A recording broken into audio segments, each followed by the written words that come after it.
I found a pregnancy test in the trash, but I'd secretly gotten a vasectomy.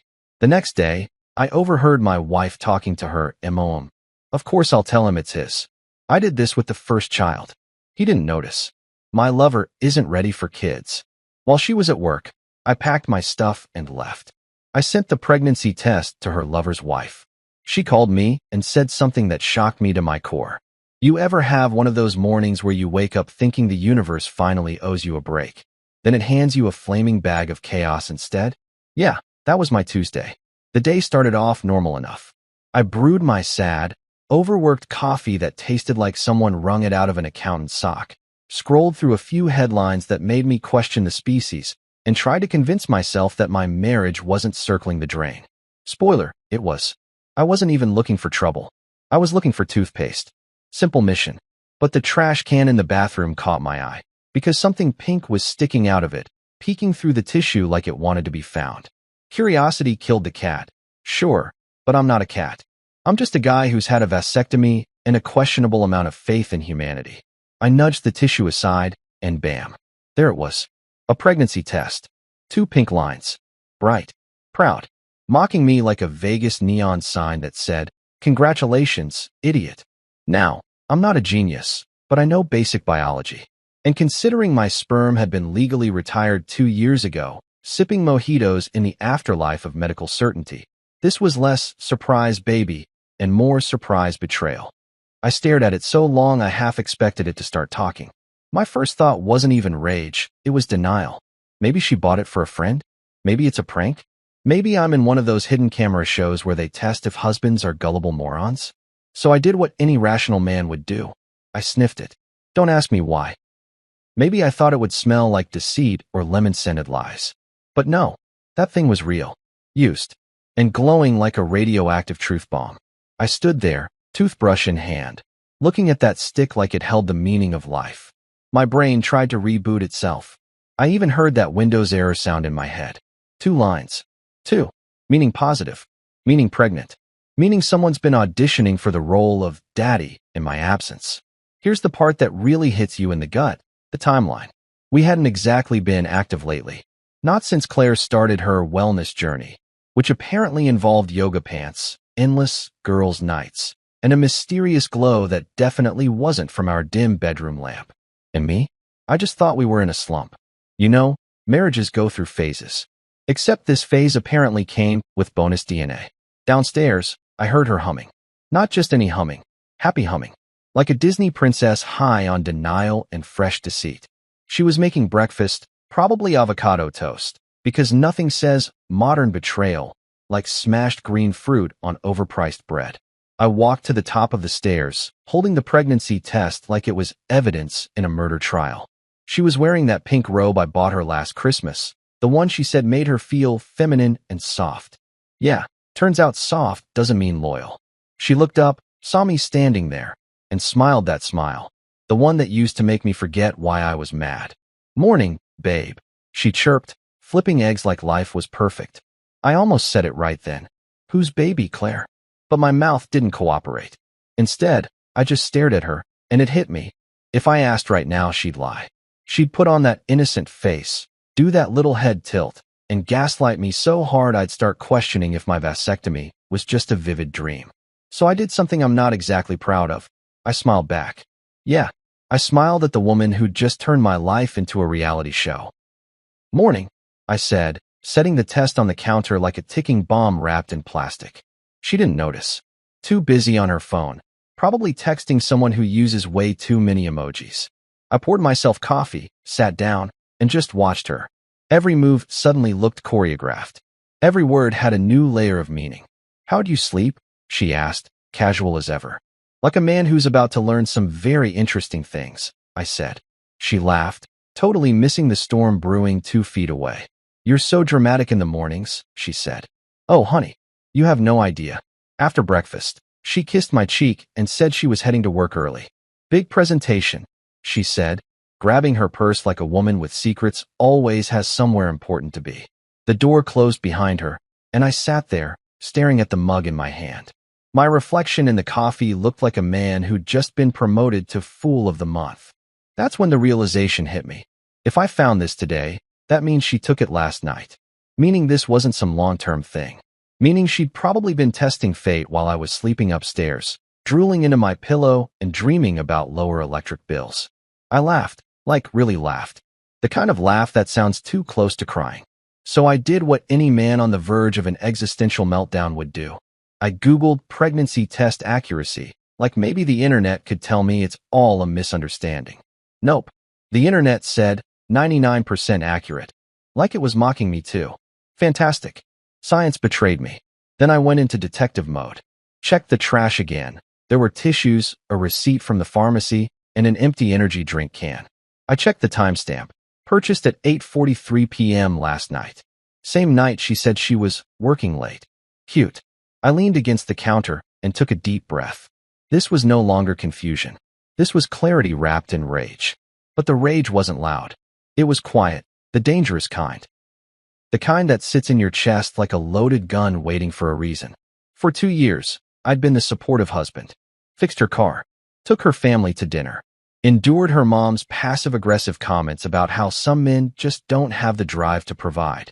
Lady, your daughter's drive led her straight into another man's passenger seat. But sure, let's talk about mine. And that's when it clicked. This wasn't just betrayal. It was insult to injury. I paid for the roof she cheated under. I bought the groceries she probably made post-affair omelets with. Hell, I even bought the damn robe she was humming in. If that's not irony, I don't know what is. I grabbed the test again, dropped it back into the trash, and washed my hands. Because apparently, betrayal feels sticky. The mirror caught my reflection. Tired eyes, clenched jaw. The look of a man who just unlocked a whole new level of stupidity. I looked myself dead in the eyes and said, "All right, Mason. You've got 2 options. You can lose your mind, or you can make a plan."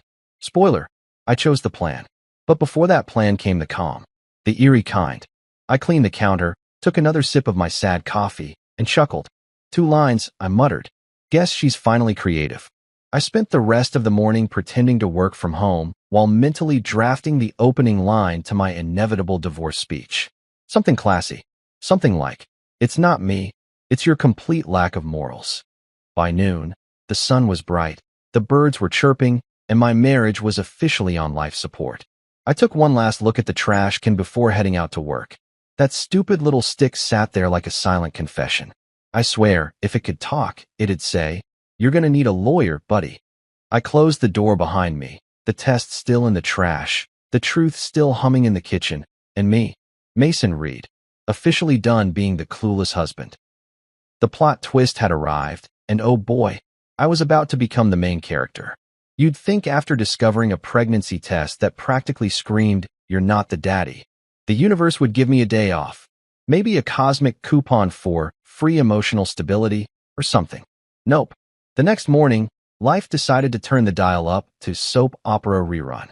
I woke up early, mostly because sleeping in a house full of betrayal makes your mattress feel like it's judging you.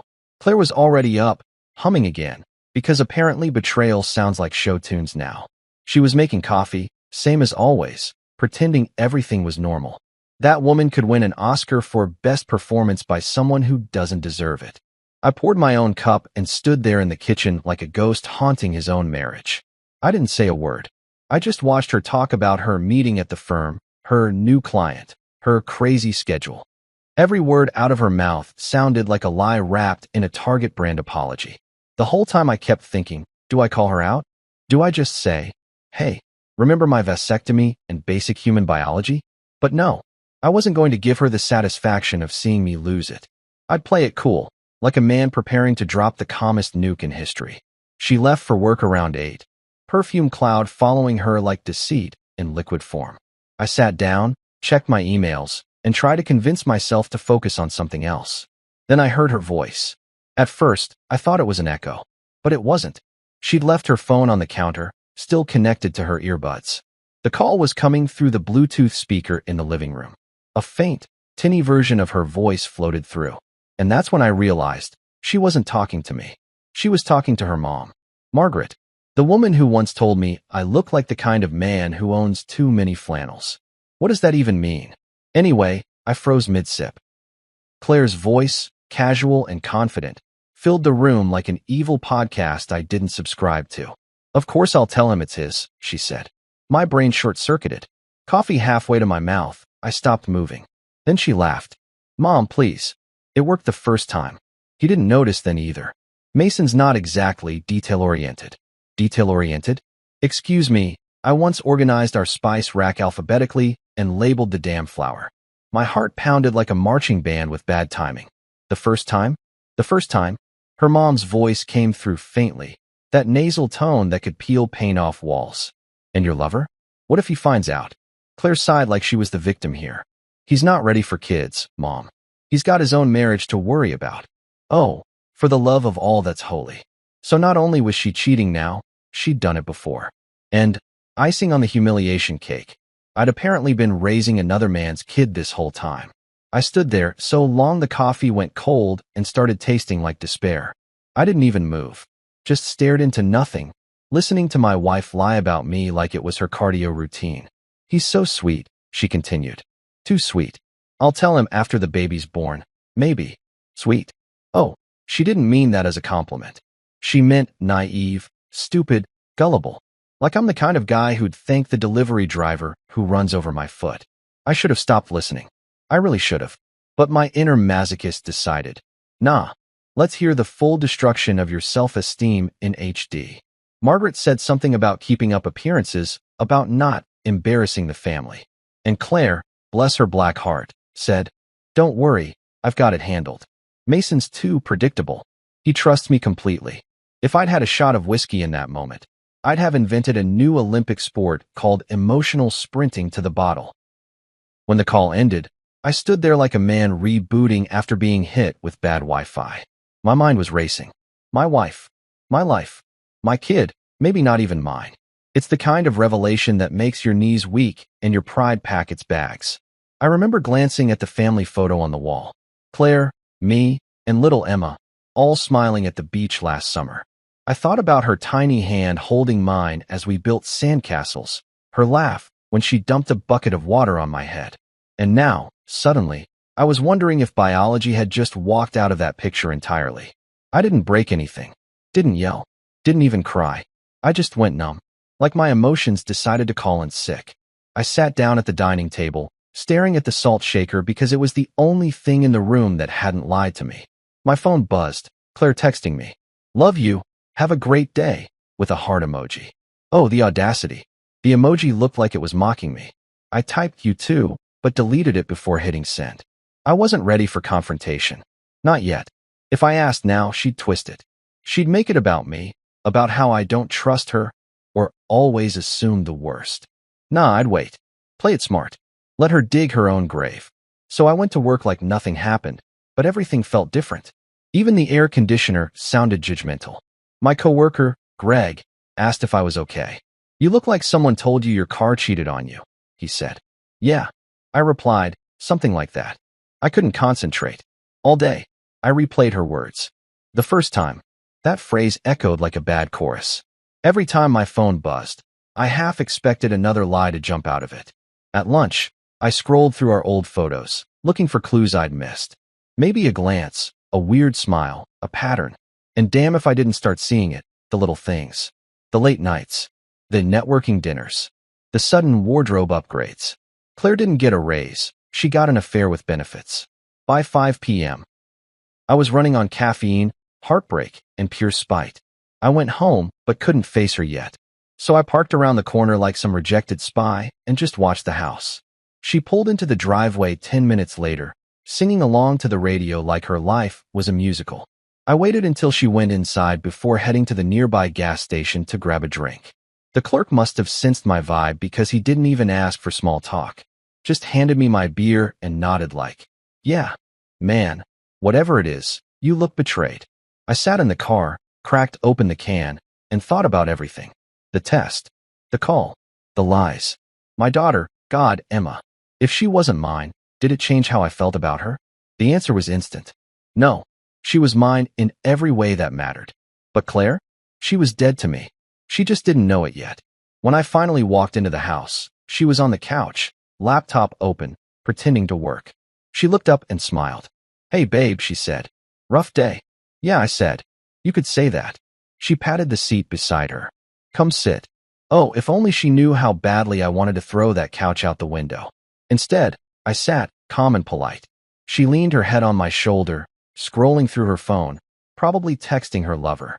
I looked down at her manicured hand resting on my arm and thought, you have no idea what's coming, do you? That night, lying in bed beside her, I stared at the ceiling while she slept soundly. I could hear her breathing, steady, peaceful. The same woman who'd just discussed lying to me on the phone like it was her weekend hobby. I wanted to wake her up, to make her confess right there. But that would have given her power. No, I wanted control. I wanted strategy. As the clock ticked past midnight, I made my decision. Tomorrow, I'd start packing. Not my anger, that I'd keep, but my clothes, my laptop, my dignity. Because I realized something in that moment. Sometimes silence isn't weakness. Sometimes it's the sound of someone sharpening their revenge. I turned my head to look at her, her hair spread out across the pillow like a halo made of hypocrisy. Sleep well? I whispered. Tomorrow's gonna be interesting. The thing about betrayal is, once you've heard your wife casually discuss lying about your paternity scorecard with her mother, you stop seeing her as human. You start seeing her as a badly written character in your own movie, when you're finally done watching. I woke up the next morning with a plan forming, like a hangover made of clarity. Claire was in the shower, humming again. Of course she was. The woman could soundtrack her own downfall and still think it's a love song. I lay there, staring at the ceiling, feeling that calm before the storm. Not the kind where you cry into your pillow and listen to sad songs. No, this was the I'm about to become a legend in my own divorce kind of calm. When she got out of the shower, wrapped in a towel, I smiled. Yeah, smiled. The kind of smile villains give right before the hero realizes he's been outsmarted. Morning, babe, she said, water dripping from her hair, eyes all soft and innocent. I wanted to ask, innocent from which man exactly? But I didn't. I just said, morning. You doing okay? She nodded, kissed my cheek, and went to get dressed for work. I watched her pick out a blazer that matched her deceit. Expensive, sleek, and fake. As she left, she called out, don't forget to pick up Emma after school. The irony hit me like a tax audit. Will do, I said, voice steady, like I wasn't internally plotting an exit so clean it would make Houdini jealous. I heard the door shut, the click of her car key, and then silence. That was it. The last morning I'd ever pretend to be her husband. I got up, pulled on a t-shirt, and looked around the bedroom, our bedroom, the same one where we'd celebrated anniversaries, argued about finances, and apparently hosted ghosts of infidelity past. I grabbed my duffel bag from the closet, the one I usually used for weekend trips, and started packing.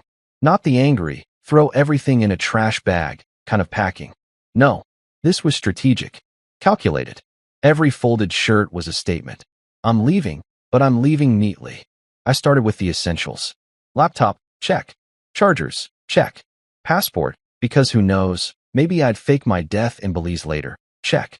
A few pairs of jeans, t-shirts, socks. My favorite hoodie that said, sarcasm is my superpower. I even debated taking the air fryer, but decided that might ruin the drama of the moment. Then I paused at the dresser. On top of it sat a framed photo of Claire, me, and Emma at Disney World. She had her mouse ears on, smiling like a Hallmark ad. I picked it up, stared at it for a long second, then set it face down. The photo wasn't a lie, but the woman in it was. Now, I didn't want to just vanish like some cliché ghost husband. No, I wanted her to know. I wanted the moment she walked in to be burned into her brain forever. I wanted her to feel that silence where my presence used to be. So, I wrote a note. Not a rage letter, not a manifesto. Just a simple, perfectly polite dagger. I pulled out a sticky note, because why not make my revenge aesthetic, and wrote, since you're good at creating new life, I figured you'd be fine creating a new husband too. All the best, Mason. I stuck it on the fridge, right next to her inspirational magnet that said, love grows here. Oh, it sure did. Just not for me. Then I grabbed my bag and headed out. The door shut behind me with a quiet click that sounded a lot like freedom. I half expected thunder to roll dramatically or a slow ballad to play. But no, it was just me and the morning air, crisp and clear. My heart was pounding, but not from fear. From adrenaline. This was it. The great escape. I tossed my bag into the trunk of my dented Subaru. Not exactly the car of a man making a power move, but it had character and reliable air conditioning. I got in, started the engine, and then immediately realized I'd forgotten my wallet. Of course, nothing like ruining your cinematic exit with a dose of real-life incompetence. I sat there for a second, sighed, and muttered, "Real smooth, Mason." Then I went back in, grabbed my wallet off the nightstand, and officially left. Driving away felt weird. Like, I thought you'd, emotionally process for 6 months first. Yeah, well, turns out betrayal's a hell of a motivator. He clapped me on the back. Couch is yours. Just don't snore. That night, I sat on his couch, staring at the ceiling again, but this time it wasn't in despair. It was strategy. I wasn't done. Not by a long shot. Claire thought she had it figured out. Her little web of lies, her secret lover, her backup baby plan. But she underestimated one thing: how dangerous a quiet man becomes when he stops loving you. I started making lists. I'm a list guy. I listed accounts, passwords, joint bills. I made copies of everything, just in case she tried to play financial ninja later. I checked our shared email for any suspicious activity, and boy, was there plenty. Hotel confirmations, Uber receipts to addresses that weren't work. I even found a thank you email from a jewelry store, dated Valentine's Day. The kicker? I didn't get jewelry that year. I got a candle shaped like a cactus. So yeah, someone else got the diamonds. I closed the laptop and laughed. You really picked the wrong guy to underestimate, I said to no one. Alex looked over from his gaming chair. You talking to yourself again? Yeah, I said. Motivational speech practice. The next morning, I woke up feeling lighter. Revenge looks good with 8 hours of sleep. I made breakfast, black coffee and toast, and checked my phone. Claire had texted me 7 times. First one said, "Where are you?" Second said, "We need to talk." Then came, "Mason, this isn't funny." And my personal favorite, "If you're trying to punish me, it's not going to work." Oh, sweetheart. It was already working. I didn't reply. Let her stew. Let her wonder. I imagined her walking into the kitchen, seeing that note, and feeling her stomach drop. Probably called her mom immediately. He knows, Mom. What do I do? And Margaret, queen of denial, probably said, "Play dumb. Cry. Men love tears." I smiled at the thought. "Cry all you want, Claire," I said under my breath. "You're just hydrating for the courtroom." Later that afternoon, Alex and I went out for burgers. I told him the whole story, every detail, every red flag I'd ignored. He listened, shaking his head. "You know, man, you always said she was out of your league. Turns out she's just out of her mind." "Facts," I said. "But hey, I'm free now. Free and slightly homeless." He grinned. "At least you've got your sense of humor. Bro, it's either laugh or set her car on fire." I chose laughter for legal reasons. That night, I drafted an email to my lawyer. Nothing dramatic. Just, "Hey, I think my marriage qualifies for the irreconcilable differences plus betrayal package." I hit send, leaned back, and sighed. Done. Before bed, I checked Claire's social media, because I'm not a saint. She'd posted a quote on her story. "Sometimes you have to lose something to realize what you had." Oh, she was already entering her poetic villain era. Cute. I replied with a private message. "Yeah, sometimes you have to lose something to realize what you deserve to lose." Then I blocked her. As I lay there, I realized something. I didn't feel broken. I felt rebuilt. Like betrayal had burned down my house. But now I had the blueprint to build a castle. Tomorrow, I decided I'd take the next step. Step 2 of Operation Freedom. But tonight, I just smiled, whispered, "Good luck, Claire," and drifted off knowing that for once, I was the one writing the plot twist. There's a unique kind of peace that comes after you've detonated your life on purpose. It's quiet, freeing, and slightly terrifying. Like that moment after you've thrown a grenade and realized you forgot to duck. That was me the morning after I left Claire.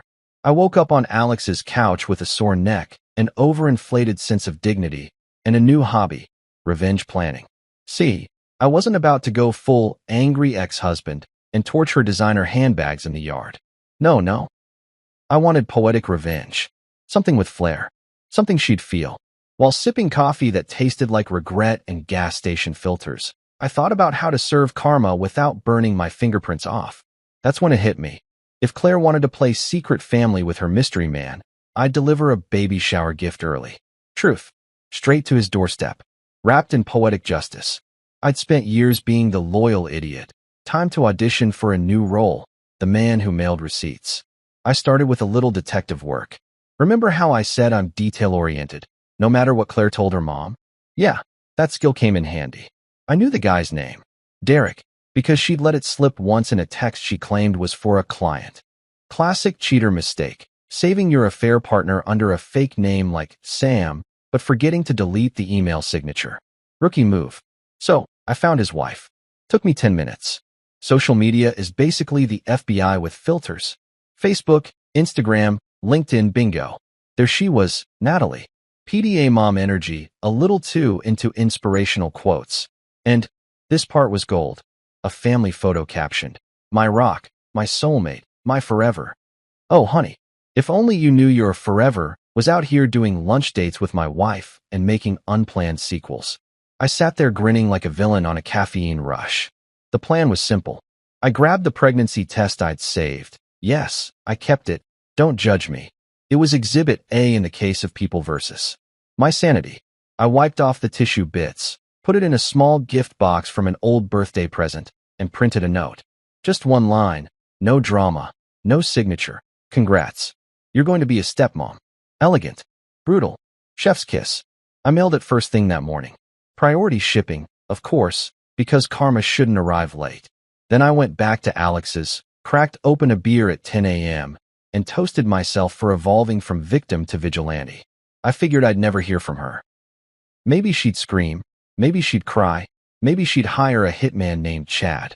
But I didn't expect what came next. About 24 hours later, my phone rang. Unknown number. Normally, I don't answer those. Nothing good ever follows that ringtone. But my gut said this is about to get juicy. So I picked up. Mason, a woman's voice said. Nervous. Trembling. Depends who's asking. I replied, because I watch too many crime shows and I like the drama. This is Natalie. Oh, the other betrayed half of the double feature. Showtime. I leaned back, trying to sound calm even though my pulse spiked like I'd just opened a text that started with "We need to talk." Hey, Natalie. Guess my package arrived. She exhaled shakily. Yeah, it did. There was a pause. Heavy, quiet, the kind that carries 1,000 emotions you don't want to unpack in public. Then she said, "You need to know, Claire's not the only one lying."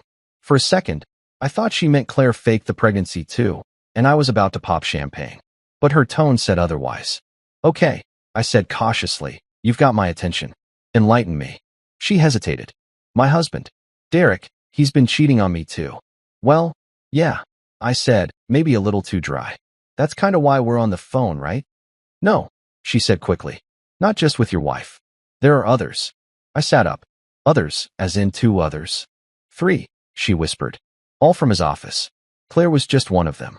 I blinked. You're telling me this man had a rotation? She laughed bitterly. More like a loyalty program. I whistled low. Guess I wasn't cheated on. I was part of a corporate benefits package. Even through the phone, I heard her snort, the kind of laugh that only comes after you've cried enough to fill a swimming pool. And right then, something shifted. I realized we weren't enemies. We were co-survivors in the same dumpster fire. 2 passengers on the Titanic of love, clinging to opposite ends of the same floating door. Look, I said, you didn't deserve this, and neither did I. But maybe, just maybe, we can make it hurt a little for them. There was a pause, then a quiet, almost dangerous kind of chuckle. I was hoping you'd say that. I liked her immediately. Not in the romantic way, at least not yet, but in the teammate in chaos way. Natalie had the calm fury of a woman plotting a murder, but still making dinner plans. My kind of person. We spent the next 20 minutes comparing notes. She told me Derek had been using the same excuses Claire did. Late meetings, urgent deadlines, corporate events, that somehow always involved hotel bars. We even realized they'd probably coordinated some of those lies together. She mentioned dates, and I cross-referenced them with Claire's girls' nights. It matched perfectly. A synchronization of deceit. Bonnie and Clyde, but make it HR compliant. Unbelievable, I said, pacing. I married a woman who couldn't remember my favorite color, but somehow kept her alibi calendar tighter than the CIA. Natalie sighed. You think you know someone, and then you find out they're starring in a whole other series you weren't even cast in. Yeah, I said, shaking my head. and we're the unpaid extras. She laughed again, short, sharp, exhausted. I'm done crying, she said finally. Now I just want to expose him. That's when the idea really started forming. Oh, I was already halfway there, but now? Now I had an ally. Someone who knew the players, the office politics, the weak spots. A double agent with receipts. We'll talk more tomorrow, I said. But trust me, Natalie, we're not just gonna expose them. We're gonna make it memorable. Before hanging up, she said something that stuck with me.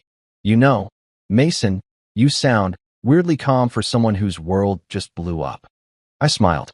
That's because I stopped seeing it as a tragedy. It's a plot twist. And I love plot twists. After the call, I sat there in silence for a long time. My beer had gone warm, but I didn't care. I replayed everything in my head. Her words, Claire's lies, the years I spent playing family with a woman who probably thought she was untouchable. But she wasn't. Nobody's untouchable when you've got nothing left to lose. Alex came home from work and found me staring at my phone like a man plotting global domination. Dude, he said cautiously, you look like you're about to start a cult. Not a cult, I said. A collaboration. With who? The wife of my wife's boyfriend. He blinked. That sentence is exhausting. Welcome to my life, I said. That night, I couldn't sleep. My mind was on overdrive. Every text, every memory, every fake smile. It all replayed like a bad movie marathon. But now there was an undercurrent of excitement. I wasn't powerless anymore. For the first time since this nightmare began, I had control. Before finally drifting off, I drafted one final text to Claire. Short, sweet, and vague enough to keep her panicking. Hey, we'll need to talk soon. About what you've been hiding. Then I turned my phone off. Let her lose sleep for a change. As I closed my eyes, one thought lingered, warm and satisfying. The truth was out there now, spreading like wildfire, and it wasn't just Claire's secret anymore. It was a shared disaster. And the best part? I'd just met the one person who hated them as much as I did. Tomorrow, we'd start planning the real show. If you've never been part of an unofficial betrayed spouses support group, let me tell you, it's oddly liberating. Especially when the other member is just as fed up, furious, and funny as you are. After that call with Natalie, I couldn't stop thinking about her words.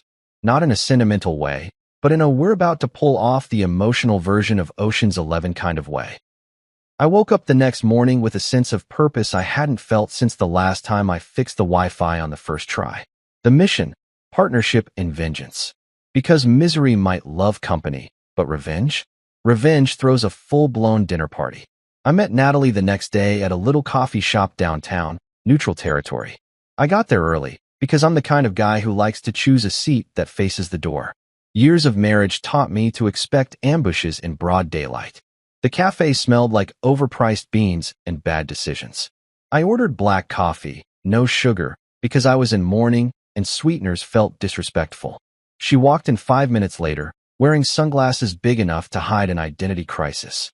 She looked exactly like I felt, exhausted but dangerous. She spotted me immediately, hesitated for half a second like she was debating running away, then came over and sat down. You must be Mason, she said, removing her glasses.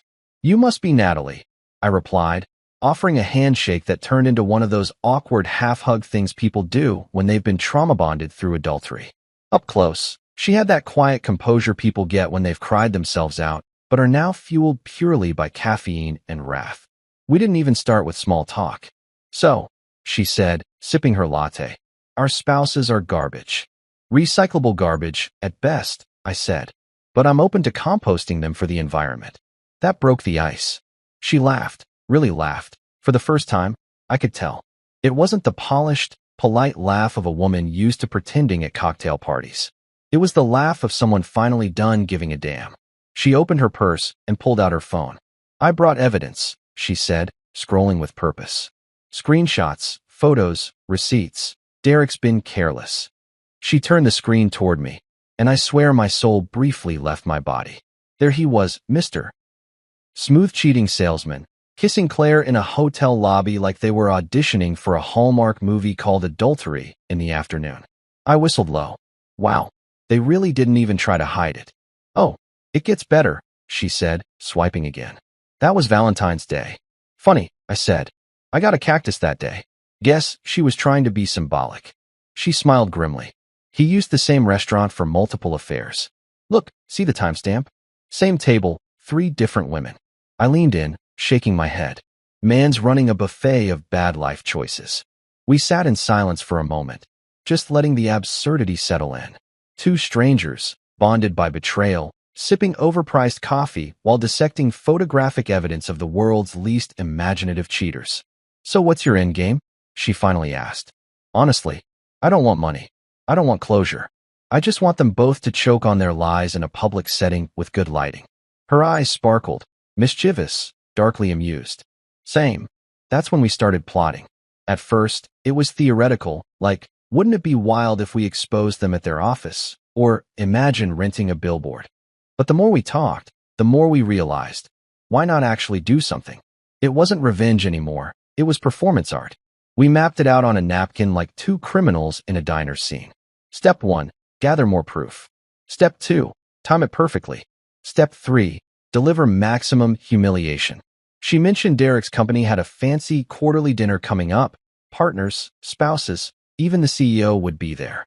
Claire would definitely go as his +1, because irony apparently turns her on. I leaned back, grinning. A dinner, huh? A public stage? That's perfect. Natalie smirked. What are you thinking? I'm thinking we make it a double feature. You show up. I show up. They both think they're getting away with it. Then, mid-meal, we serve them the truth. She blinked, then grinned slowly. A live reveal. Exactly. Think of it as the crossover episode nobody asked for.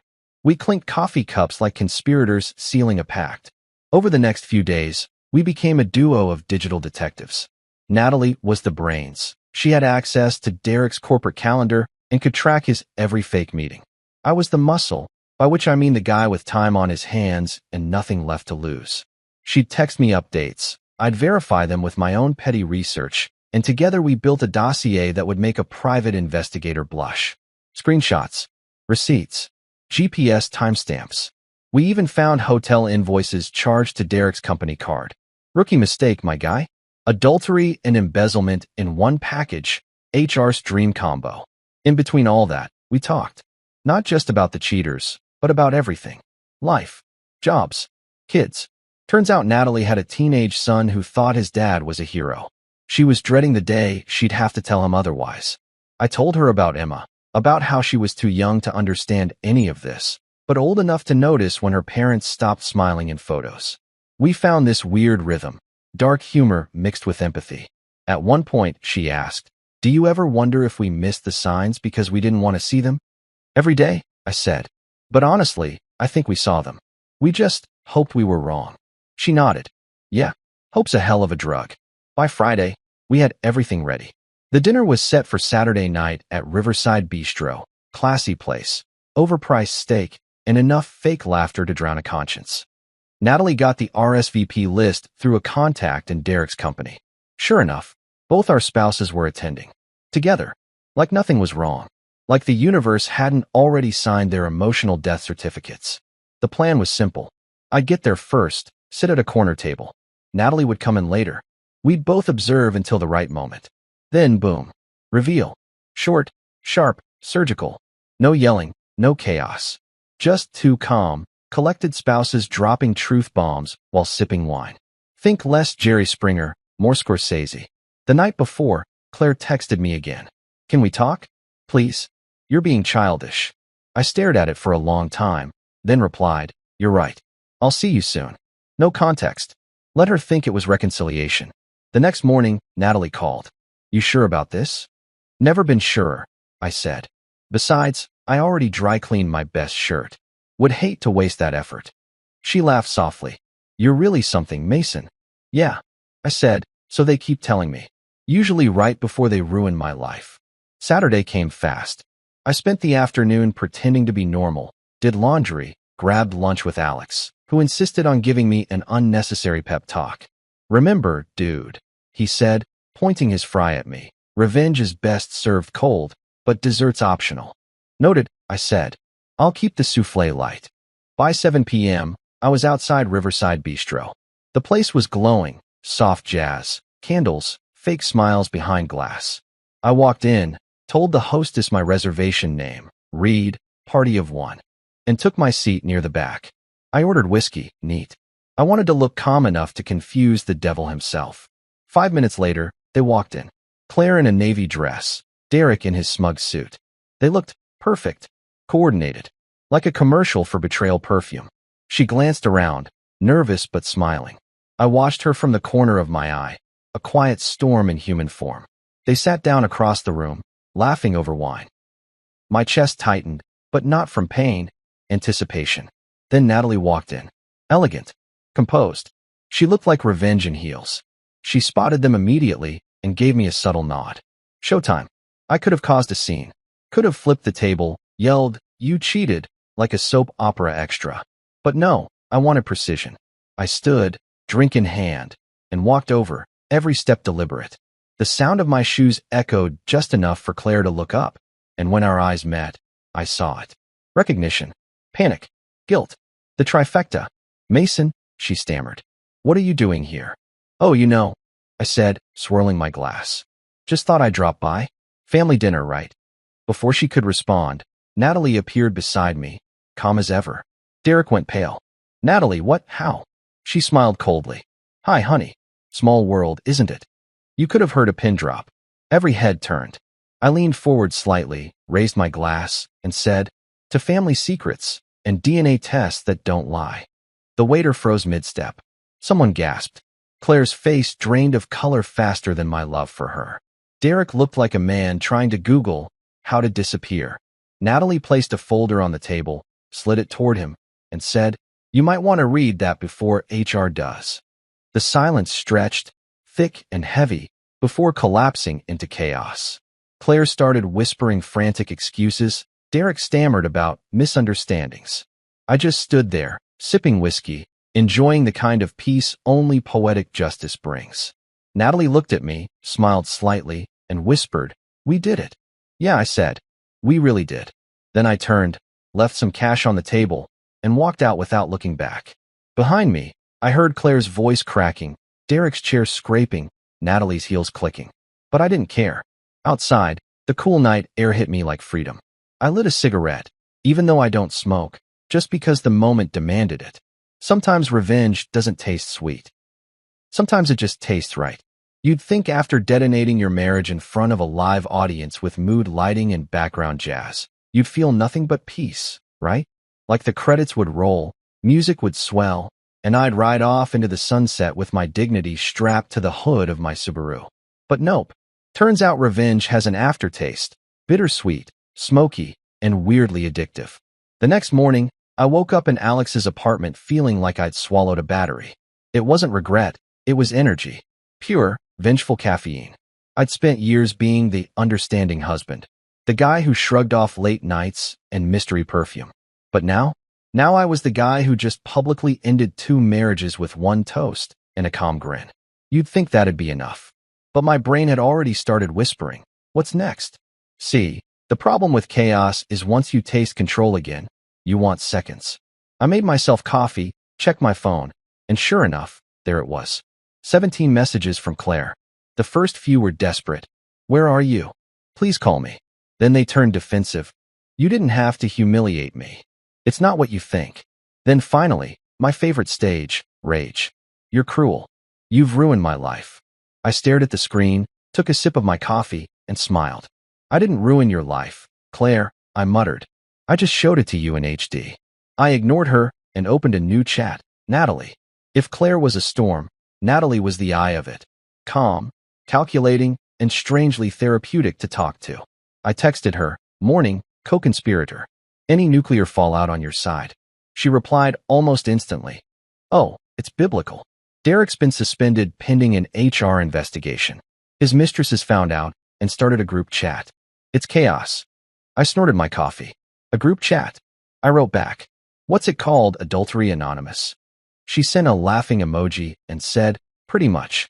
They're trading stories." Turns out he was giving the same Valentine's card to multiple women. I had to stand up and pace just to burn off the adrenaline. The man had cheated in bulk. Good Lord, I muttered. This guy treats women like subscription boxes. Then Natalie dropped the real bomb. His company is talking about pressing charges. misuse of funds, falsified travel claims. Apparently, all those work trips with Claire were billed as client expenses. I stopped dead. You're telling me my wife's affair was on the corporate budget? Yup. Derek's about to learn what audit really means. I laughed so hard I had to put my cup down. It was karmic justice on steroids. Claire had always loved the finer things. 5-star hotels, fancy wine, the illusion of status. And now all those little luxuries were coming with a bill she couldn't pay. I texted back, remind me to send HR a thank you card. But underneath the jokes, I could feel something shifting. It wasn't just about payback anymore. It was about clarity. The kind that only comes after your whole life explodes and you're left sifting through the ashes for pieces worth keeping. That afternoon, I met up with Natalie again. This time at a diner. Not some fancy cafe, just a greasy spoon that smelled like bacon and second chances. She looked better than before. Sharper. Lighter. Like someone who'd finally stepped off the emotional treadmill. Morning, partner, I said, sliding into the booth. Morning, chaos magnet, she said, smiling. We ordered coffee, black for me, half cream and sugar for her, and she pulled out her phone again.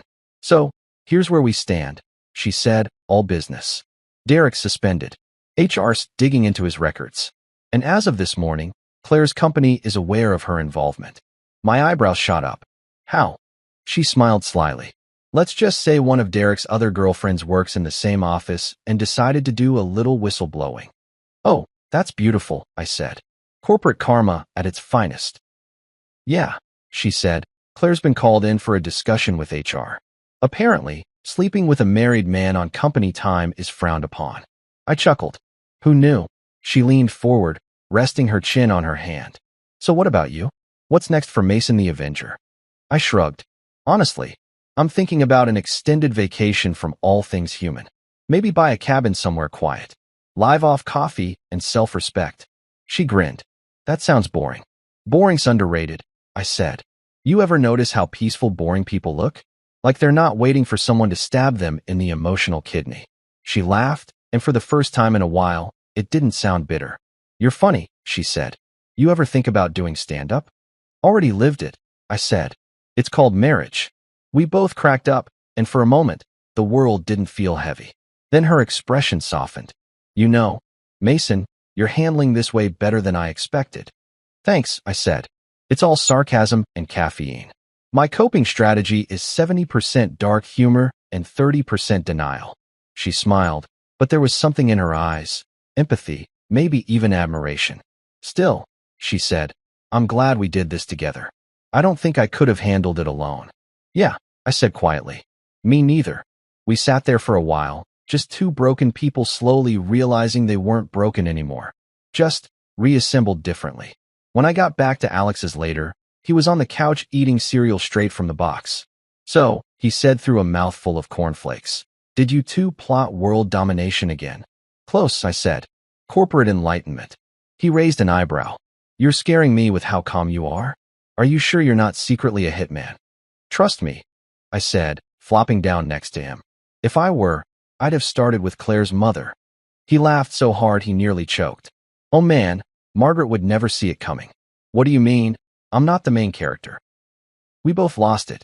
It felt good, laughter without tension. For once, I didn't feel like a victim. I felt like a man who'd survived something wild and come out sharper. That night, I opened my email and saw one from Claire. Subject line, please just hear me out. Against my better judgment, I clicked. It was long, pages of justification, guilt, nostalgia. She wrote about how she didn't mean for it to happen, how she felt lonely, how Derek understood her ambition. It was the same recycled nonsense cheaters pull from the universal script. But one line stuck out. I know what I did was wrong, but you humiliated me in front of everyone. I sat back, stared at the screen, and laughed out loud. Oh, poor you, I said. However will you recover from facing consequences? I hit reply and typed, Claire, you weren't humiliated. You were unmasked. There's a difference. Then I deleted it. She didn't deserve a response. Instead, I opened my texts and messaged Natalie. Hey, you busy? She replied, not really. Why? Just curious if you're up for one last act of poetic closure. Define closure. Public, mildly legal, emotionally satisfying. She sent a laughing emoji. I'm in. Details. So I told her my idea. We'd send anonymous letters to everyone Derek and Claire had lied to. Their bosses, their families, even their friends. Not cruel ones. Just factual. Screenshots, timelines, truth. Nothing hits harder than reality delivered without commentary. We spent the next 2 days crafting digital dossiers. Natalie handled Derek's side. I handled Claire's. Every email was polite, professional, devastatingly precise. We didn't insult them. We didn't rant. We just presented the facts like case studies in deceit. By the end of it, I felt weirdly peaceful, like I'd finally drained the last drop of resentment. On the 3rd day, Natalie called. You know what's crazy? She said. I don't even care about him anymore. I just feel done. Yeah, I said. It's like cleaning out your garage. You hate the process, but once the trash is gone, you can finally breathe. She laughed softly. You really do have a metaphor for everything. Occupational hazard of being betrayed, I said. You start narrating your own movie. That night, I walked outside onto Alex's tiny balcony. The air was cool, the city humming below. I looked at the skyline and realized I wasn't angry anymore. Not at Claire, not even at myself for missing the signs. I was just aware. Aware that love doesn't always end with fireworks. Sometimes it ends with paperwork and screenshots. My phone buzzed one last time. A text from Natalie. To new beginnings. Whatever that means. I smiled. To new beginnings, I replied. For the first time in months, I slept without replaying old conversations in my head. No what-ifs, no imaginary arguments, no bitterness. Just quiet. Operation Enlightenment wasn't about revenge. It was about truth. And maybe, just maybe, a little bit of freedom disguised as chaos. There are certain moments in life when you know you're walking into history. Yours, specifically. Not the kind they'll teach in classrooms, but the kind your therapist will later call a significant turning point. That's how I felt pulling up to Riverside Bistro that night. My shirt crisp, my sarcasm sharper than the steak knives inside. The place was glowing like it had something to prove. Dim lights, clinking glasses, fake laughter echoing through the windows. I'd been here before with Claire, back when I thought the worst secret she kept was how expensive her skincare routine really was. Funny how life ages you faster than wrinkles. Natalie and I had planned this down to the minute. We met outside, looking like two people who'd finally graduated from the University of Betrayal with honors. She was in a black dress that could make an apology look confident, and I'd gone with a navy suit, the same one I wore at our wedding. Call it poetic. You ready for this? She asked, smoothing her hair like we were about to walk onto a stage instead of into emotional crossfire. Ready? I've been rehearsing this in my head for days, I said. Let's make Shakespeare proud. Inside, the restaurant was packed. It smelled like butter, arrogance, and money. Every table was filled with people pretending their lives were better than they actually were. A perfect setting for truth to make a surprise appearance. The hostess led us to our table, strategically positioned across the room from Derek and Claire. They were already there, laughing over wine. So oblivious I could have sworn Karma herself was standing behind them, filing her nails. Claire looked radiant, of course. Betrayal must be her skincare secret. Derek, on the other hand, had the smug grin of a man who'd gotten too comfortable juggling lies. Natalie leaned in and whispered, God, look at them. You'd never know they blew up 2 families. Oh, I'd know, I said. That's the same smile she gave me when she maxed out my credit card on wellness retreats. We didn't rush it. No, this kind of performance needed pacing. Let them laugh. Let them drink. Let them think life's good. When the waiter came by, I ordered the most expensive whiskey they had and a steak I didn't plan to finish. Natalie smirked. Big spender tonight, huh? House money, I said. Technically, half of this is financed by her moral bankruptcy. By the time the entrees arrived, it was time. Derek reached across the table to squeeze Claire's hand, and I swear I could hear a violin playing somewhere. I stood, glass in hand, and walked toward them. Natalie followed, calm as ever, like a spy on a mission. Heads turned as we approached. There's something magnetic about quiet fury in a suit. Claire's smile froze mid-sentence when she saw me. Mason, she stammered, eyes darting like a cornered politician. What are you doing here? Oh, you know, I said, swirling my drink. Just thought I'd check out the dinner special. Heard betrayal's on the menu. Derek choked on his wine. Natalie stepped forward, resting her hand lightly on his shoulder. Hi, sweetheart, she said sweetly. Surprised to see me? The color drained from his face faster than free champagne disappears at a wedding. Natalie, this isn't. Don't, she said, cutting him off. We both know exactly what this is. Every nearby table had gone silent. The air was thick with tension and nosy curiosity. A waiter froze mid-step with a tray of desserts, his eyes bouncing between us like he'd just walked into live theater.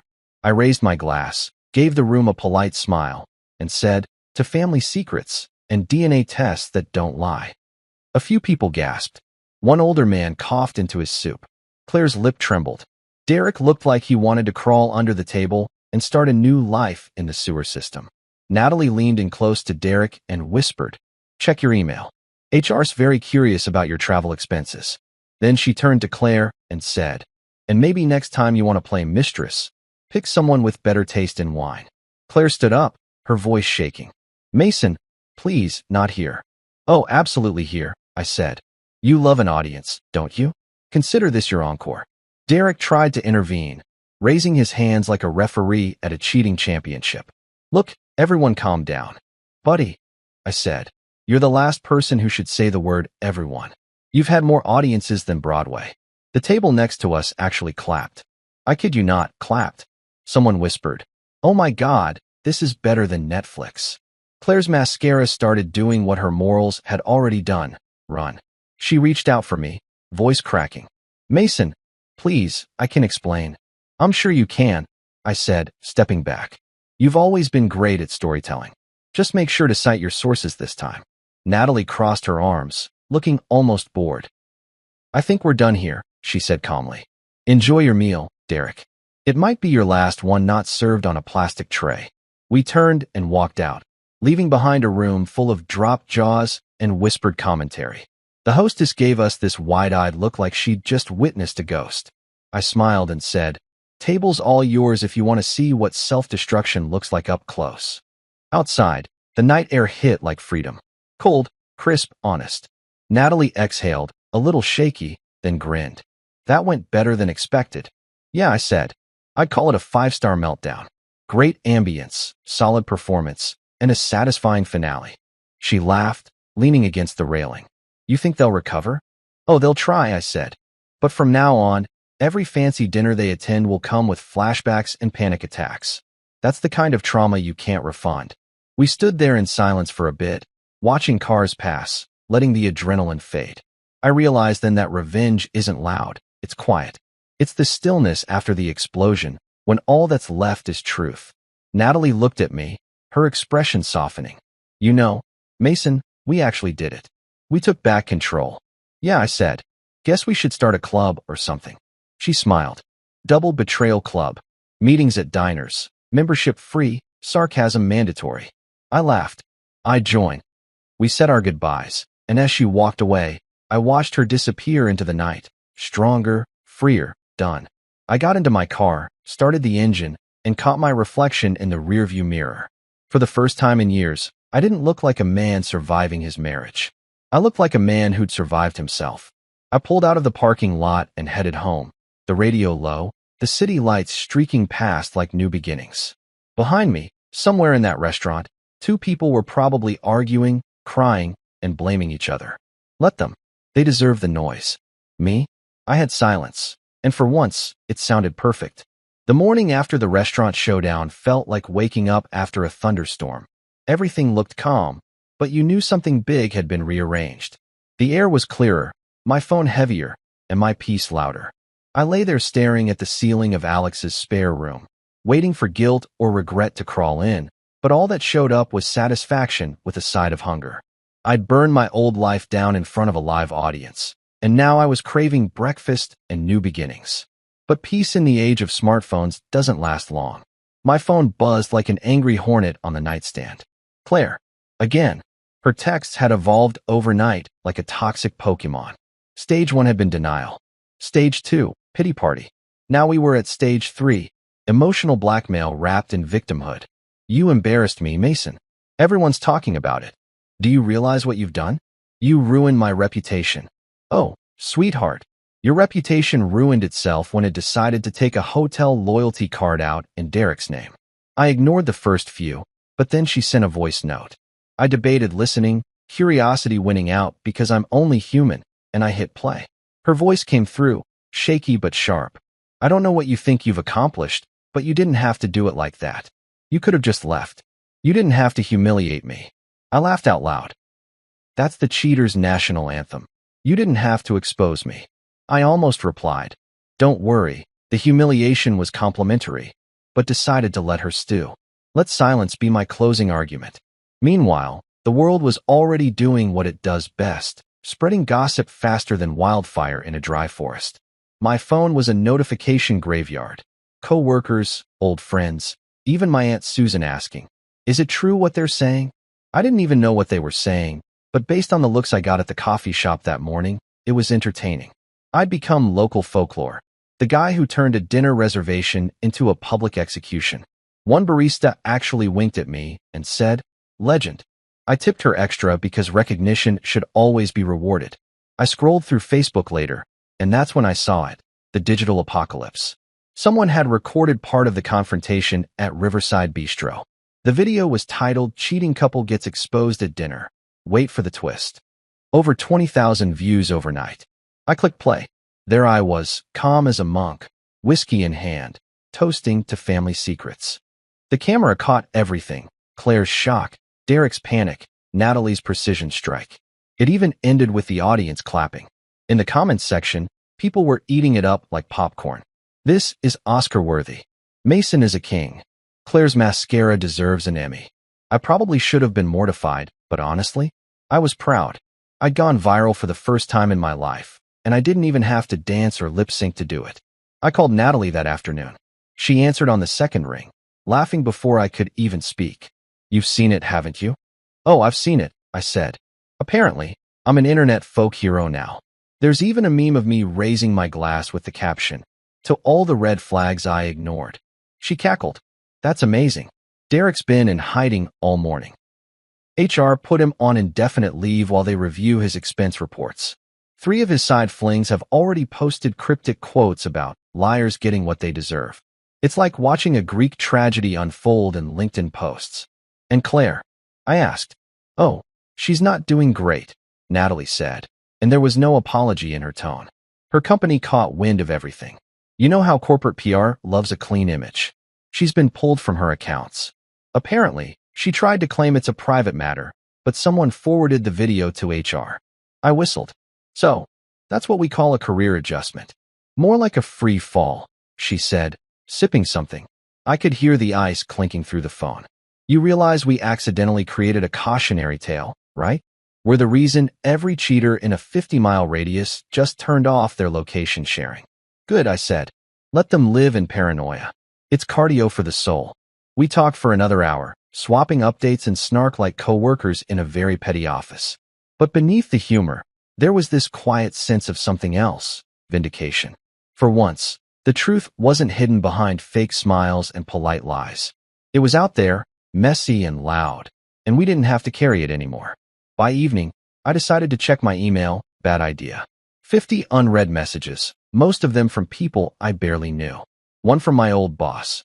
Mason, I heard what happened. Drinks on me sometime. You're my new hero. Another from my neighbor. I knew that woman was shady. Her recycling bins were too organized. People love tragedy, but they worship poetic justice. Then came the cherry on top. A text from Claire's mother, Margaret, the woman who'd spent years implying I wasn't ambitious enough for her daughter. Mason, she wrote, I don't approve of how you handled this, but I can't say she didn't deserve it. I laughed so hard I had to sit down. Even Margaret had turned on her. If your mother-in-law starts siding with your ex, that's God personally stamping case closed on your life. A few days passed, and the internet storm started to settle. Claire moved out of our house, finally. I hadn't gone back since leaving, but Alex told me she'd been there, packing boxes and crying dramatically for the neighbors. One even called me to say she was sobbing in the driveway for 30 minutes. I said, yeah, she's rehearsing for her next lie. But the silence that followed, that was something else. For years, my life had been filled with her noise, her music, her perfume, her fake apologies. Now, there was peace. Not emptiness, not loneliness, just quiet. I cooked dinner without anyone complaining about seasoning. I watched my shows without judgment. I even started sleeping better, though I still woke up sometimes expecting the smell of her vanilla candles. It's funny how betrayal teaches your brain to expect chaos. Natalie and I kept in touch. We weren't romantic. Not yet. Anyway, but there was a strange bond there. We'd been through the same fire, and somehow we'd come out less burnt, more polished. She'd send me updates every few days. Derek's officially fired. One of his mistresses tagged him in a self-love post. The irony is breathtaking. Then one afternoon, she called me, her voice breathless. "You're going to want to hear this," she said. "Claire just posted an apology on social media." I grabbed my laptop faster than I've ever moved in my life. The post was long, tearful, and grammatically offensive. She wrote about making mistakes, about how painful lessons lead to growth, and, of course, about how she never meant to hurt anyone. Comments were brutal. "Girl, you meant it. He deserved better. You should have left when you realized you were just background noise in someone else's story." My favorite one said, "She cheated with a man who got fired. That's not romance. That's poor investment strategy." I nearly spit out my drink. Later that night, Natalie texted, "Guess Karma's working overtime." "Good," I replied. She always was a workaholic. But it wasn't all jokes. There was a strange moment of reflection too. Because for the first time, I didn't feel the need to get even. The score had been settled. The world had seen the truth, and I didn't have to lift another finger. I was free, really free. Still, closure's a funny thing. You don't realize you have it until you stop rehearsing arguments in your head. I stopped imagining what I'd say to her if we met again. I stopped needing her to understand my pain. I even stopped checking if she'd texted. She did, of course, every few days. Little messages like, "Can we just talk?" or "I miss what we had." But I didn't reply, because what we had wasn't love. It was an unpaid internship in disappointment. About a week later, Natalie invited me over for dinner. "A friendly thing," she said. I went, not expecting much. But when I walked into her place, it felt peaceful. Warm light, music playing low, the smell of real food. Not pretense, not performance. Just calm. We ate. We laughed. We talked about everything except them. And somewhere between the laughter and the silence, I realized something. Sometimes, revenge isn't about hurting them. It's about healing you. As I left that night, she walked me to the door, smiling softly. "You know," she said, "for two people who've been lied to, we're doing pretty damn well." "Yeah," I said. "Guess honesty hits different when it's finally real." She laughed. "You really should write a book." "Already did," I said. "It's called How to Spot Red Flags Before They Become Divorce Papers." She rolled her eyes, but I caught the smile she tried to hide. As I drove home, I thought about how strange life is. A month ago, I was married, comfortable, and clueless. Now, I was divorced, slightly internet famous, and happier than I'd ever been. Turns out peace doesn't look like perfection. It looks like finally laughing without guilt. I parked the car, leaned back, and looked at the night sky. No drama, no texts, no noise. Just stars and quiet. And for the first time, I didn't feel like the man who got cheated on. I felt like the man who'd survived the storm and come out shining. You ever think life's done throwing curveballs at you? Then it winds up and nails you in the ribs just for sport? That was me, 3 weeks after the restaurant fiasco, living my best divorced and thriving life. Or at least trying to. I was calmer, sharper, borderline zen. My phone was quiet for once. I'd stopped stalking Claire's social media, stopped replaying the "how could she" monologues, and started focusing on what really mattered. Figuring out what the hell to do with all this new freedom. You don't realize how much time betrayal frees up until your weekends are suddenly wide open. No fake family brunches, no charity galas where your wife flirts with the donors. Just peace, pizza, and me. But of course, peace doesn't last long when karma's still doing inventory. It started with a phone call. I was in my kitchen, mid-toast, when my phone buzzed with a number I didn't recognize. Normally, I'd let it go to voicemail, because nothing good ever starts with unknown caller, but I answered anyway. "This is Mason," I said. "Mason, hi. It's Natalie." Her voice was steady, but there was an edge there, the kind people get when something big's about to drop. "Hey, Nat," I said. "You sound serious. What's up? Did Derek finally join a monastery?" She didn't laugh. "You might want to sit down." "That bad?" "That poetic," she said. "Derek's company just fired him." I blinked. Fired? Like, Walk of shame with the cardboard box fired. Exactly that. They found out he'd been charging hotel stays, flights, and dinners under client entertainment. Except the clients were your wife and 3 other women. The CFO personally escorted him out. It's everywhere. LinkedIn, office group chats, the whole circus. I grinned so hard my toast almost fell out of my mouth. Oh, I'm framing this day. The man cheated on corporate time and company dime. Efficiency at its finest. Here's the kicker, she said, lowering her voice like we were discussing nuclear codes. He's broke. I choked on my coffee. Broke? As in karma just repossessed his lifestyle. Yup. All the fancy gifts he gave Claire? Company card. They're demanding repayment. His accounts are frozen pending investigation. He's in serious legal trouble. I leaned back, whistling. So, to summarize, man loses job, gets audited, and can't even buy gas without HR approval. I love it when poetic justice writes its own sequel. Me too, she said, chuckling. It gets better. Claire tried to call me this morning. What? I sat up. She called you. Yup. Apparently, she thought maybe I'd understand what she's going through. I didn't answer, obviously. But from what I hear, she's spiraling. Derek dumped her last night. I almost felt bad. Almost. Let me guess. He blamed her for getting him caught. Exactly, Natalie said. Told her she ruined everything and then blocked her. She's officially alone. Mason. That last sentence hung in the air. I should have felt triumphant. I should have thrown a victory parade in my living room. But instead, there was this strange, hollow calm. Not pity. Exactly. More like closure wearing sunglasses. Guess she's finally getting her karma, I said quietly. She is, Natalie said. And for what it's worth, I think you handled this whole thing with more class than most people could have. I smirked. Oh, I don't know. I did turn a restaurant into a live-action soap opera. Yeah, but you did it politely, she said, laughing. That counts. We talked for a bit longer, trading updates, laughing at Derek's downfall, and then hung up. I sat there afterward, staring at the wall, realizing something strange. Revenge wasn't supposed to feel this peaceful. I wasn't angry anymore. I wasn't even smug. It was like I'd walked out of a movie theater after the perfect ending, credits rolling, popcorn gone, heart unburdened. Then, of course, life decided I was getting too comfortable. That evening, Claire called. Again. I almost ignored it, but something in me said, let's see what rock bottom sounds like. I answered. Claire. Her voice cracked like static. Mason, please, just hear me out. I've heard enough, I said. Unless you're about to Venmo me for all the years I financed your lies, there's really nothing to discuss. She sighed. I made a mistake. No, you made a series of well-planned choices, I said. Let's not downgrade it to a mistake. Mistakes are forgetting your keys. This was a business strategy. She was silent for a moment, then said softly, I don't expect forgiveness. I just want you to know Derek wasn't what I thought he was. Welcome to the club, I said dryly. We meet on Thursdays. Bring your own tissues. Mason, I lost everything, she whispered. My job, my savings, him. And whose fault is that?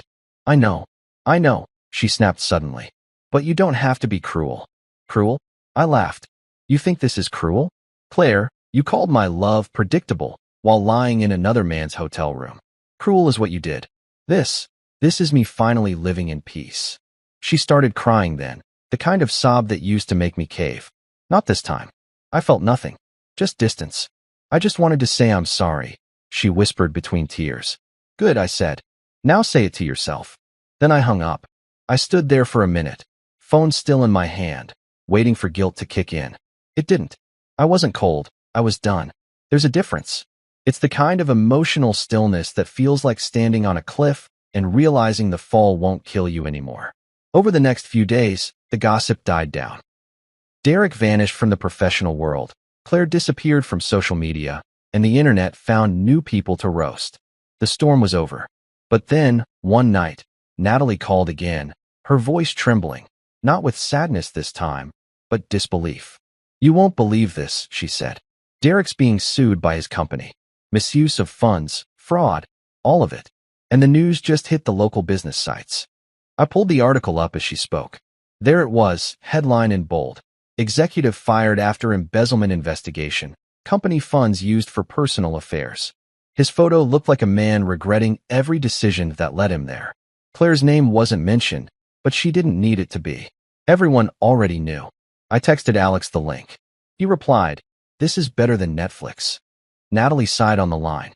"I guess it's really over, huh?" "Yeah," I said. Their whole little empire of lies finally collapsed. There was silence for a moment. Then she said softly, "You know, Mason, we both deserved better. But at least now, we can actually find it." That hit me harder than I expected, because she was right. Somewhere along the way, between all the chaos and sarcasm, Natalie and I had stopped being co-conspirators and started being something else. Friends, sure, but maybe something deeper. Something forged in the fire of betrayal and tempered by laughter. I wasn't sure what to call it yet, but it felt real. And real was enough. Over the next week, we started meeting up more. Coffee turned into dinner. Dinner turned into late-night walks. It wasn't romantic at first, just two people rediscovering what honesty felt like. She had this way of making sarcasm sound warm, and I had a way of making her laugh even when she swore she'd forgotten how. One night, while we were sitting on a park bench eating takeout, she said, "You ever think about how weird this is? If our exes hadn't cheated, we never would have met." I grinned. "So, technically, we should send them a thank you card?" She laughed. "Maybe not that far." "Fine," I said. "How about a fruit basket labeled, 'You messed up, but we appreciate the introduction'?" She rolled her eyes, but the smile lingered. "You know, Mason, for a guy who's been through hell, you're surprisingly optimistic." "I'm not optimistic," I said. "I'm realistic. I've seen rock bottom. Everything else is just bonus content." We laughed again, and for the first time in what felt like forever, I realized my laughter wasn't sarcastic. It was genuine. The kind that comes from healing, not hiding. A few nights later, I got an email from a journalist. She wanted to interview me about public exposure and emotional justice. Apparently, my restaurant performance had sparked a trend. People were staging truth reveals of their own. "You're a cultural moment," Alex joked when I told him. Mason Reed, the patron saint of poetic revenge. I declined the interview. I didn't need fame. I had something better: peace, closure, and the growing suspicion that maybe, just maybe, something good was finally blooming from all the wreckage. A week later, Natalie texted, "Dinner Friday? My treat this time." I smiled. "Only if we toast to irony again." "Always," she replied. So yeah, life had twisted, turned, crashed, and somehow landed exactly where it needed to. Derek was broke, Claire was broken, and me? I was fine. Better than fine. I was free. Sometimes, fate doesn't punish people.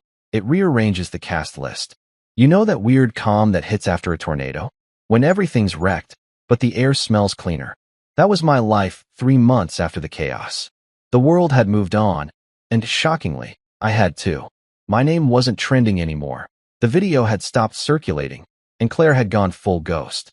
I hadn't seen her since the Restaurant of Revelation, though she'd sent a grand total of 19 emails, 4 voicemails, and 1 handwritten letter that started with "Dear Mason," and ended with, "I hope someday you'll forgive me."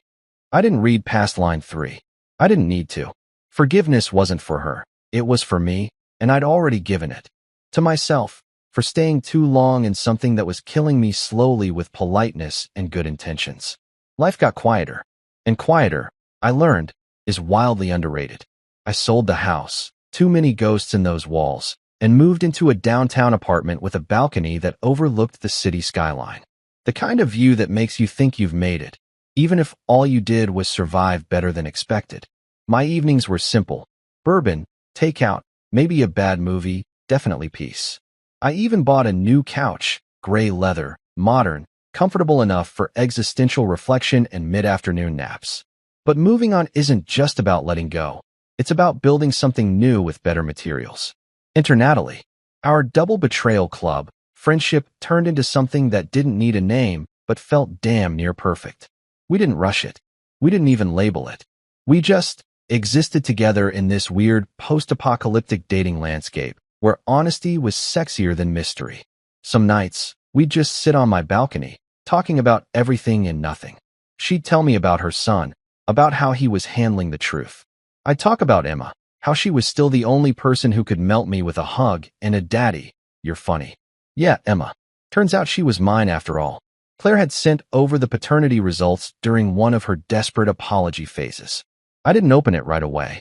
I let it sit there in my inbox like a landmine, afraid of both possibilities. But one night, after too much whiskey and a pep talk from Alex, I finally clicked it.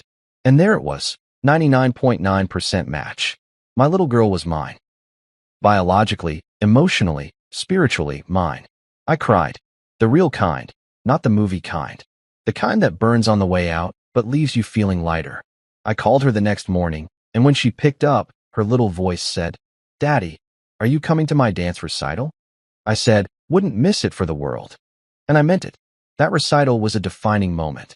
Picture this, a gym full of parents with iPhones, kids spinning in sparkly costumes, and me, front row, pretending not to tear up while Natalie sat beside me, smiling like she'd seen a man rebuilt from the ground up. When Emma saw me in the crowd, she waved mid-spin, nearly took out another kid, and I laughed so hard the woman next to me shushed me. It was perfect. When it ended, she ran into my arms yelling, "Did you see me, Daddy?" I said, "You're the best dancer in the world." And for the first time in a long time, I felt like one part of my life was still pure. Claire had taken a lot, but she couldn't take that. Speaking of Claire, she reached out again a week later, because apparently, shame has no expiration date. This time, she wanted to meet in person for closure. Translation: she needed reassurance that she wasn't the villain in her own story. I told her, "Closure's a solo activity, Claire. Try journaling." Then I blocked her number for good. It felt like signing the final page of a long, terrible book I never wanted to reread.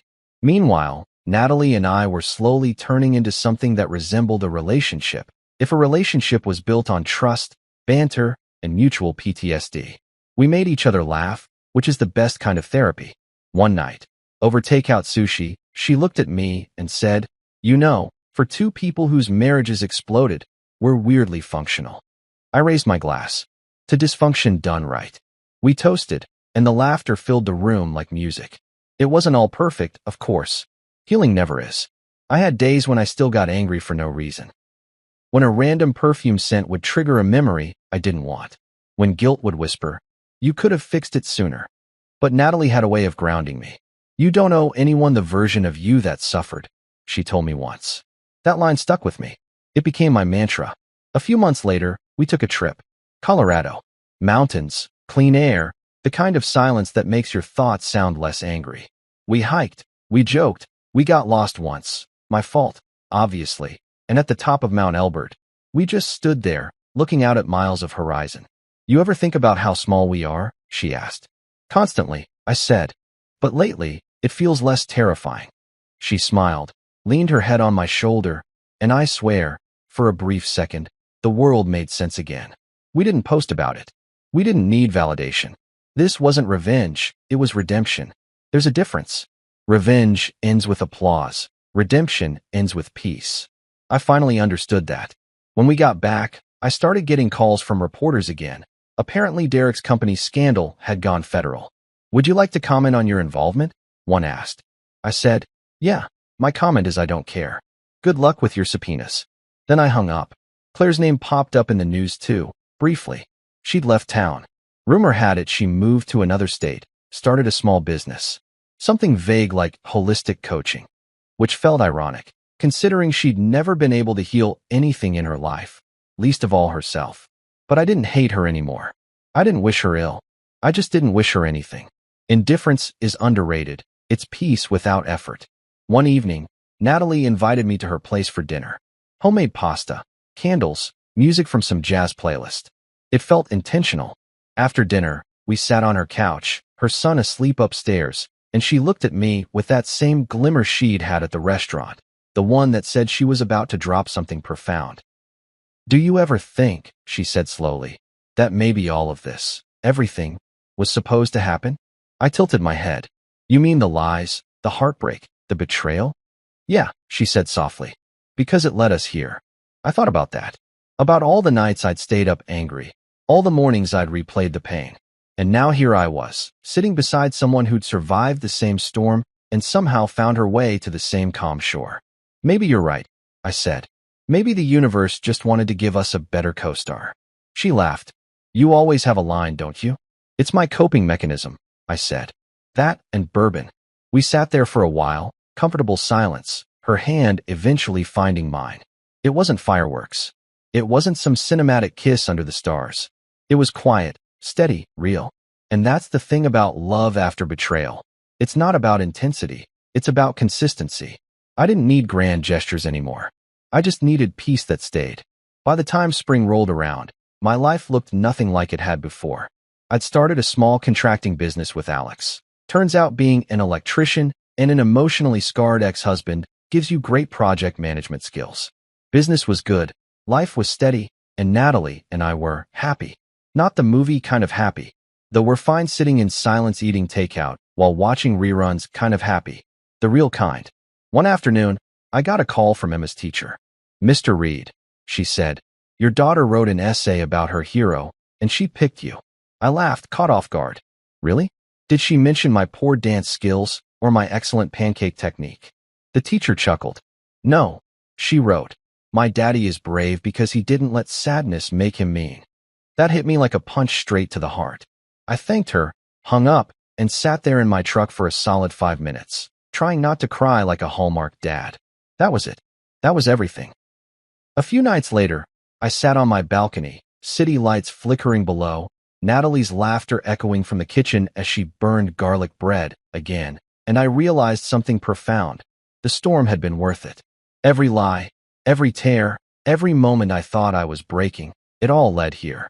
To laughter, to freedom, to the quiet certainty that I was okay. Better than okay. So, yeah, I moved on. With style, with scars, with humor. I moved on knowing that heartbreak doesn't define you, it refines you. And if you're lucky, it introduces you to someone who makes peace feel like home. I raised my glass that night, to new beginnings, to clean exits, to the beautiful mess of second chances. To life, I said out loud, smiling to no one in particular. And to never mistaking comfort for love again. Because sometimes, the best revenge isn't proving them wrong.